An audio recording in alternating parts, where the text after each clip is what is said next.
You can see the charred road from that inferno. We have team coverage for you tonight. Our investigative team is uncovering the safety records for both the bus company and for FedEx. But we begin with Sam Brock, who's been on the scene all day. Jessica, good evening. The NTSB press conference did wrap up about 30 minutes or so ago here in Red Bluff. No surprises, certainly. The NTSB does want to find out what caused this crash, and they want to figure out if there's any policy, federal policy, that they need to adjust. Here's an excerpt. Now, over the coming days, our investigators are going to focus on gathering factual information. They are especially focused on perishable kinds of information. That can literally be hardware, but also things like witness reports and memories. So we're after the perishable information that's really only going to be available while we're here on scene. Now, the NTSB is teaming up with the CHP to try to figure out how to map and diagram accident scenes. It's a really interesting process, and it could reveal the cause of the crash. The question is, how long would it take? This patch of grass next to northbound I-5 in Orland has been torched, a visible and visceral reminder of where one bus crash victim escaped and screamed for help, but couldn't extinguish the flames on his back. I want to help them. I try to grab a water hose to spray on him, but I can't. It's too far from my house.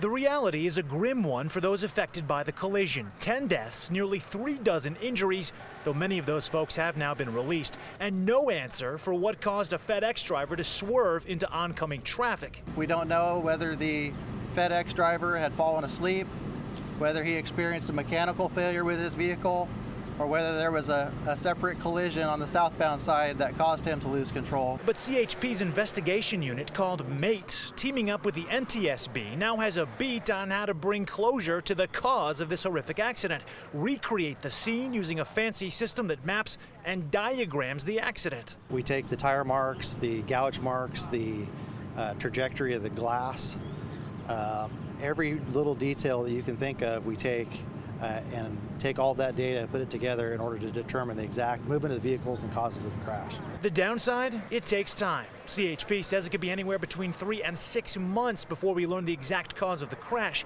No consolation now to family members or educational figures like Cal State Chancellor Timothy White, who grieves for not just who was, but what was lost. What's particularly tragic about this incident is that these young men and women have it all in front of them.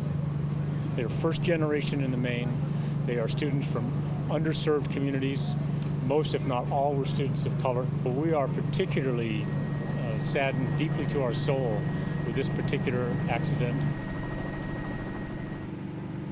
And I asked Chancellor White, he's been in education on some capacity for decades. He's been a dean, a chancellor, a president, a provost. Asked him where this ranks in the history of his experiences with students. He told me this was absolutely, without a doubt, the worst single experience he's had, not simply because of the death toll involved, but the potential and the cruel irony of what's happened to these students.